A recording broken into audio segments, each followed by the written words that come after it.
Quiero aprender a escucharte. Quiero saber qué es amarte. De tu verdad yo saciarme. Enamórame de ti. Tiempo de discípulo, un espacio para que escuches la voz de Jesús. Quiero aprender La voz de Jesús. que tu presencia me inunde. Haz de mí uno de nuevo. Cámbiame, renuévame.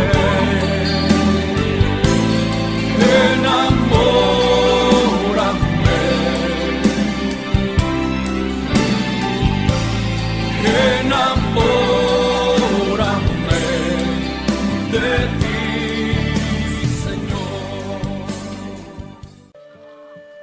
Paz y bien, te habla Fray Alejandro, una vez más contigo para sumergirnos en este mar fresco de la palabra de Dios. Esta invitación que nos hace el Espíritu Santo para poder entrar en esas aguas de vida que Él nos ofrece. Quiero presentarte ahora un texto de la Sagrada Escritura, tomado del segundo libro de los Reyes, capítulo 19. Ezequías se muestra fiel al Señor. Envía mensajeros para pedir a Isaías que interceda ante Dios a favor de Judá, ese resto que aún queda, para que le sean ahorrados los insultos de los asirios contra el Señor. Y la medida, ¿sabes?, de la verdadera fidelidad es buscar el honor de Dios sobre todas las cosas. Escucha lo que te dice la palabra. Sennacherib envió de nuevo mensajeros a Ezequías para decirle: hablen así a Ezequías, rey de Judá, que no te engañe tu Dios en quien confías, haciéndote pensar que Jerusalén no será entregada en manos del rey de Asiria. Tú has oído seguramente lo que hicieron los reyes de Asiria a todos los países al consagrarlos al exterminio total. ¿Y tú te vas a librar? Ezequías tomó la carta de la mano de los mensajeros y la leyó. Después subió a la casa del Señor, la desplegó delante del Señor y oró, diciendo: Señor de los ejércitos, Dios de Israel, que tienes tu trono sobre los querubines, tú solo eres el Dios de todos los reinos de la tierra. Tú has hecho el cielo y la tierra. Inclina tu oído, Señor, y escucha. Abre tus ojos, Señor, y mira. Escucha las palabras que Sennacherib ha mandado decir para insultar al Dios viviente.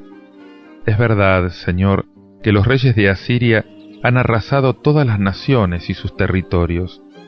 Ellos han arrojado sus dioses al fuego, porque no son dioses, sino obra de las manos del hombre, nada más que madera y piedra. Por eso los hicieron desaparecer. Pero ahora, Señor, Dios nuestro, sálvanos de su mano, y que todos los reinos de la tierra reconozcan que tú solo, Señor, eres Dios. Isaías, hijo de Amós, mandó a decir a Ezequías: así habla el Señor, Dios de Israel.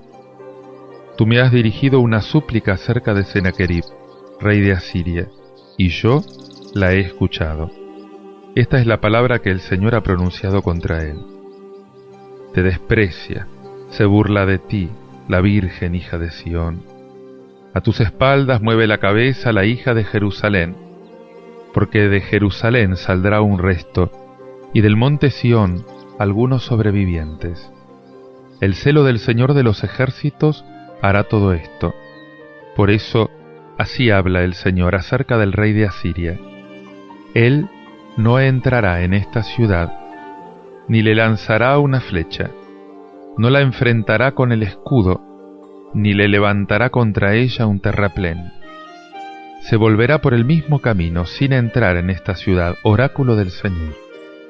Yo protegeré a esta ciudad para salvarla, por mi honor y el de David, mi servidor.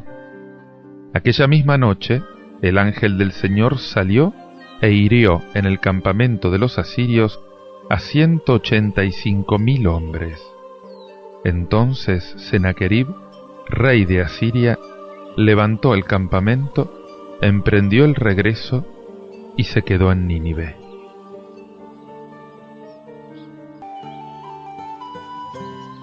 Sennacherib, rey de Asiria, envió mensajeros a Ezequías, el rey de Jerusalén, amenazándolo. Una provocación, un ultimátum. Ezequías sabe muy bien a qué atenerse. Su propio ejército es débil, ridículamente débil, delante de este ejército tan poderoso de Sennacherib. Y todas las capitales de los reinos vecinos ya sucumbieron. De Samaria, capital del reino del norte, no queda piedra sobre piedra, nada. Y está situada solamente a 60 kilómetros de Jerusalén. Y ahí están esos soldados temibles a las puertas de Jerusalén. 185.000 hombres, va a decir el texto, algo más allá. Y todo esto indica que la situación humanamente es desesperada. Es la época del profeta Isaías. Isaías sigue repitiendo a todos que no hay que apoyarse en las alianzas humanas, sino solamente en Dios. La gran tentación, aliarse. Y Ezequías toma la carta y la lee y luego sube al templo del Señor y le muestra la carta al Señor. Qué gesto emocionante. Le dice: mira, Señor, lee este ultimátum que me mandaron. Gesto que se repite en todas las épocas. Se acude a Dios para exponerle de qué forma nos están amenazando, cuáles son nuestros miedos, nuestras angustias, nuestras preocupaciones. Eso le presentamos al Señor, tal como está. Señor, Dios de Israel, que te asientas sobre querubines, escúchame, abrí los ojos, mirá lo que está pasando. Ese monoteísmo, esa afirmación de que no hay otro Dios, es justamente lo que está predicando Isaías. Es una gran originalidad en la historia de las religiones, es un gran progreso en la idea de Dios. Justamente hasta acá el conjunto de los pueblos creía en dioses localizados. En términos generales, cada ciudad tenía un dios. Y por eso se decía, este dios es el más poderoso de todos los dioses, pero se consideraba que podía haber otros. Cada rey, cada nación tenía su protector, pero no se pensaba en imponer un dios a los demás. Y esto subraya tanto más la pretensión de Israel. Es único en su género, entonces, esto de adorar al único Dios de todos los reinos de la tierra. ¿Qué concepción tengo yo de Dios? ¿Tengo una idea suficientemente grande de Dios? ¿Pienso que el único Dios verdadero para todas las razas es el único, el Padre de todos los hombres, el que ama a todos los hombres? Entonces Isaías hizo enviar un mensaje a Ezequías. De Jerusalén saldrá un resto. El celo del Señor del universo lo va a hacer. El rey de Asiria no va a entrar en esta ciudad. Es que cuando un pueblo o una persona pone toda su confianza en Dios, suceden cosas sorprendentes de este tipo. Efectivamente, la historia enseña que Jerusalén fue salvada por la llegada de un ejército egipcio y también por una epidemia de peste que diezmó el ejército de Sennacherib. Lo derribó y lo obligó a levantar ese sitio que habían establecido contra la ciudad.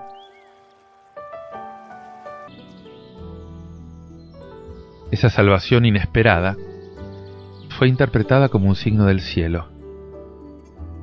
Y muchas veces sucede que unas plegarias, incluso fervorosas, aparentemente no son atendidas,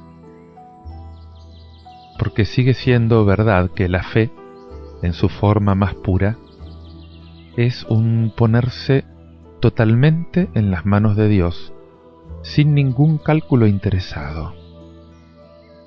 Te pido, Señor, que nos escuches, te pido que me escuches. Te pido que me ayudes, Señor, a seguir creyendo en ti, aun cuando tenga la impresión de que no me escuchaste. Quiero, Señor, poner toda mi confianza en ti.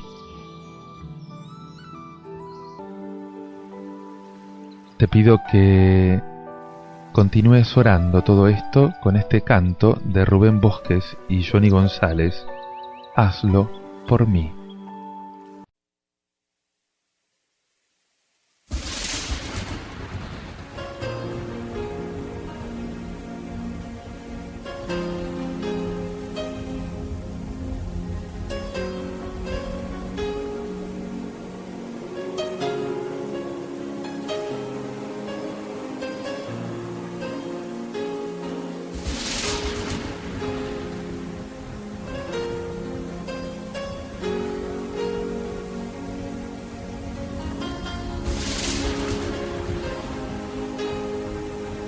A veces me siento solo, sin apoyo, me quiero levantar.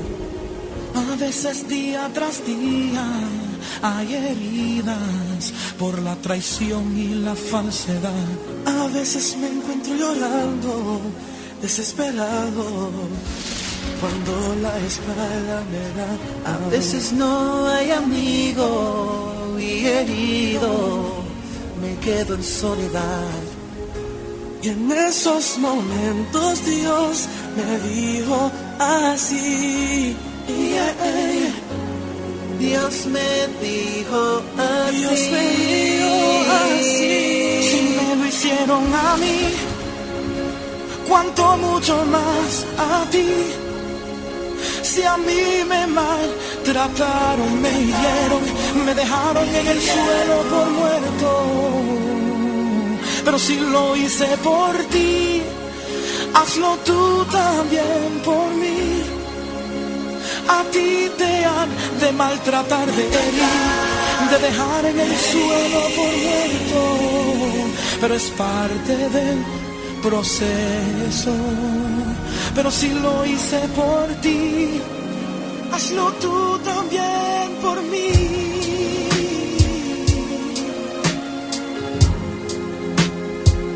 Hazlo tú por mí.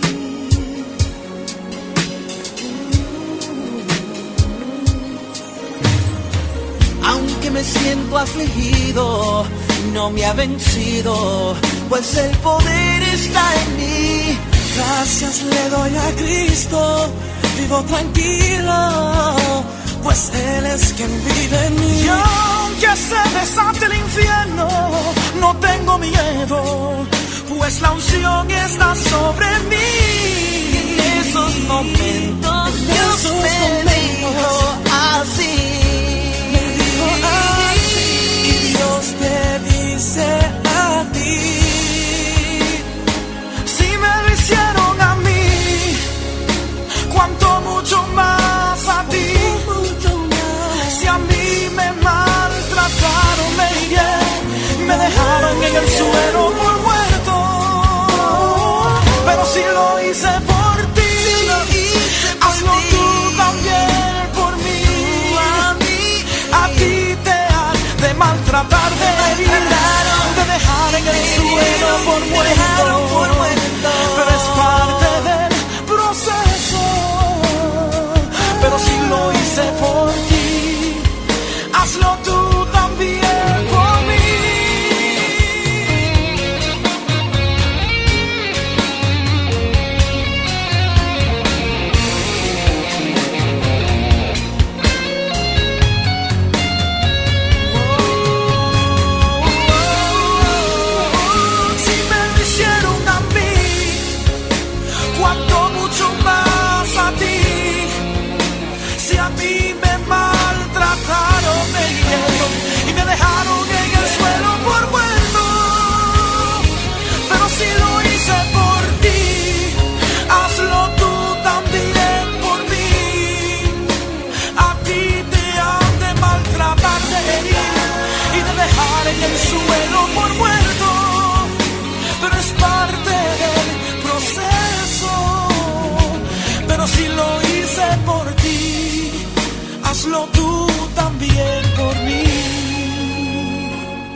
Te invito ahora a que escuches un evangelio tomado del Evangelio de San Mateo, capítulo 7, versículos del 6 al 14, que dice así. Jesús dijo a sus discípulos: No den las cosas sagradas a los perros, ni arrojen sus perlas a los cerdos, no sea que las pisoteen y después se vuelvan contra ustedes para destrozarlos. Todo lo que deseen que los demás hagan por ustedes, háganlo por ellos. En esto consiste la ley y los profetas. Entren por la puerta estrecha, porque es ancha la puerta y espacioso el camino que lleva a la perdición, y son muchos los que van por allí. Pero es angosta la puerta y estrecho el camino que lleva a la vida, y son pocos los que lo encuentran. Este texto evangélico reúne 3 sentencias inconexas de Jesús sobre lo santo, la regla de oro y la puerta estrecha. Y la primera es no profanar las cosas santas. No den lo santo a los perros, no echen las perlas a los cerdos, porque las van a pisotear y después se van a volver contra ustedes para destrozarlos. A lo mejor Jesús esté repitiendo un refrán popular. El perro o el cerdo eran animales impuros para los judíos. Lo santo pueden ser los alimentos santificados por el culto, por ejemplo, o puede ser la doctrina del Evangelio, del reino. Es difícil precisar quién es esa gente que no merece lo santo. Puede referirse a los judíos hostiles, como los escribas, como los fariseos, o menos probablemente podría referirse a los paganos. Y después tenemos la regla de oro. Se llama así porque resume toda la enseñanza moral de la ley en el amor que busca el bien del prójimo como el propio. Traten a los demás como quieren que ellos los traten. En esto consiste la ley y los profetas. Es una norma que tiene paralelo tanto en el judaísmo como en todas las literaturas antiguas. El más conocido, en su forma negativa, está atribuido al rabino Gilel, 20 años antes de Cristo. Dice: no hagas a otro lo que no quieras para ti. Esto es la ley. Lo demás es comentario. Y después tenemos la sentencia sobre la puerta estrecha que lleva a la vida. Entren por la puerta estrecha, porque ancha es la puerta y espacioso el camino que lleva a la perdición, y muchos entran por ellos. Qué estrecha es la puerta y qué angosto el camino que lleva a la vida, y pocos dan con ellos. En Lucas, esta sentencia es la respuesta de Jesús a una pregunta que se le hace sobre si son pocos los que se van a salvar, en 13:23. Pregunta que sin embargo está ausente en el Evangelio de San Mateo, justamente para mantener la continuidad artificial del discurso de la montaña. Y esta sentencia refleja esa doctrina bíblica tan conocida, sapiencial, de los 2 caminos, que se repite también en la literatura de los apóstoles, por ejemplo en la Didaché. Algunos autores a esta máxima le dan un valor ético, o sea, entrar por la puerta acertada es producir frutos, es cumplir la voluntad del Padre mediante la práctica de la palabra de Jesús. En cambio, otros prefieren darle una interpretación más directamente centrada en Cristo. Dice, es un llamamiento a seguir a Cristo, particularmente al Cristo sufriente, con todas las consecuencias morales y espirituales que entraña esto. Seguir a Cristo. Y esta interpretación está avalada por todo el conjunto del Evangelio en lo que tiene de más esencial: esas llamadas al arrepentimiento, esas llamadas a la fe, esas llamadas a seguir a Cristo propiamente, con toda la mente, con todo el corazón, con todas las fuerzas. Por lo tanto, esto se trata del camino de la cruz que conduce a la puerta angosta, que da paso a la vida, que da paso al reino de Dios. Jesús mismo es esa puerta hacia la vida. Él dijo: yo soy la puerta, el que entre por mí se salvará, Juan 10:9. Y frente a la permisividad sociomoral que hay hoy en día, esa puerta estrecha de Jesús no es un moralismo intransigente, es la responsabilidad, es la lucidez de los que se esfuerzan por ser fieles a Dios, por ser fieles a los principios del Evangelio, a la solidaridad, a la fraternidad, al servicio al hermano, en lugar del egoísmo, en lugar de la agresividad, de la violencia, el control del consumismo en vez de la idolatría del dinero o de los bienes materiales. O sea, la asimilación de ese programa de santidad que Cristo expone en el discurso de la montaña.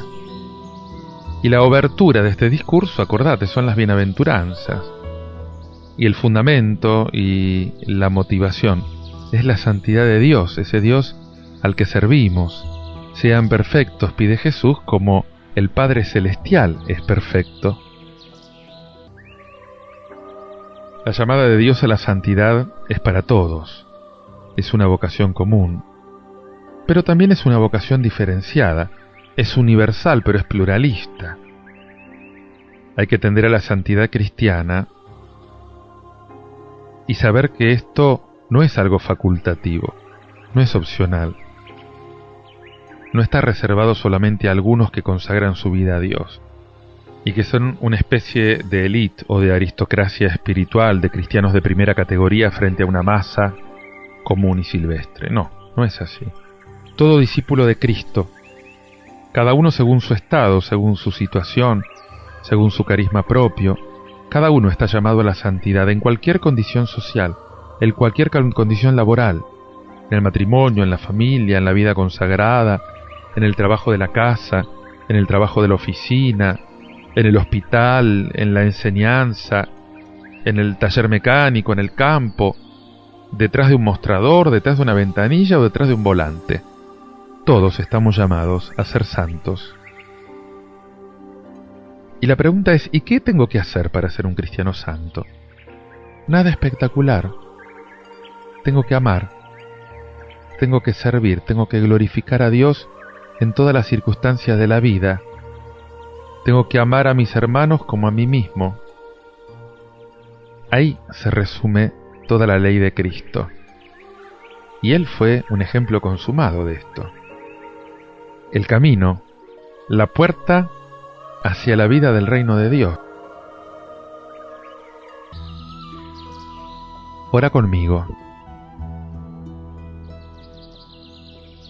Gracias, Padre nuestro, gracias porque nos destinaste a ser imagen de Jesucristo, a ser imagen de tu Hijo, porque Él es el primogénito entre muchos hermanos. Él también es la puerta de entrada a la vida. Te pido, Señor, que me hagas entender este paso angosto, que este paso no es un moralismo intransigente, que es esa liberación necesaria antes de que sea tarde, antes de que se cierre la puerta del reino. Padre, te pido que me concedas responder a tu llamada, responder a mi vocación cristiana, a la fidelidad plena. Que tu Espíritu venga en ayuda de mi debilidad, Señor. Que me enseñe a pedir lo que conviene. Te invito a seguir meditando todo esto, escuchando este tema musical de Lali Torres. Estás conmigo.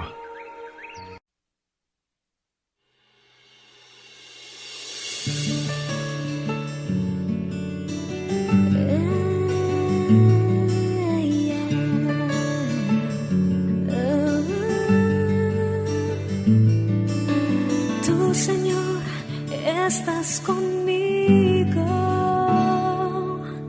y nada me faltará. Me haces descansar en verdes pastos, tú me libras de la tempestad.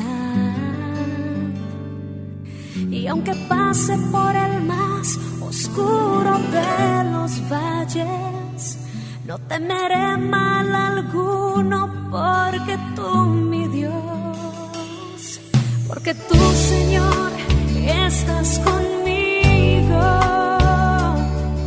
Tu diestra me sostendrá.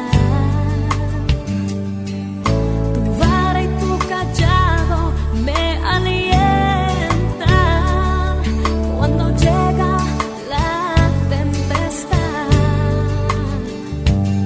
Y aunque pase por el más oscuro de los valles, no temeré mal alguno, porque tú, mi Dios, no temeré mal alguno, porque tú, Señor, estás conmigo. Estás conmigo.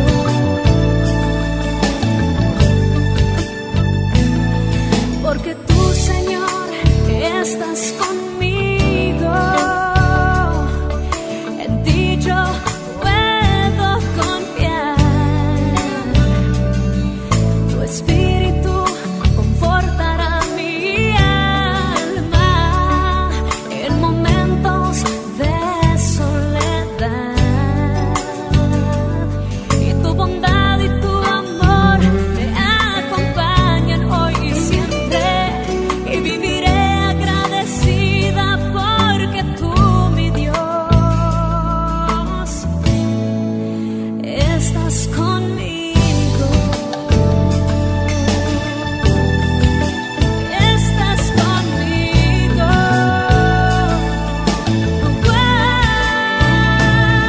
Porque tú, Señor, estás conmigo. Y nada me faltará. Oh, me haces descansar en verdes pastos, tú me libras de la tempestad. Y aunque pase por el más oscuro de los valles, no temeré mal alguno, porque tú, mi Dios, no temeré mal alguno, porque tú, mi Dios, no temeré mal alguno, porque tú, Señor, estás conmigo. Estás conmigo.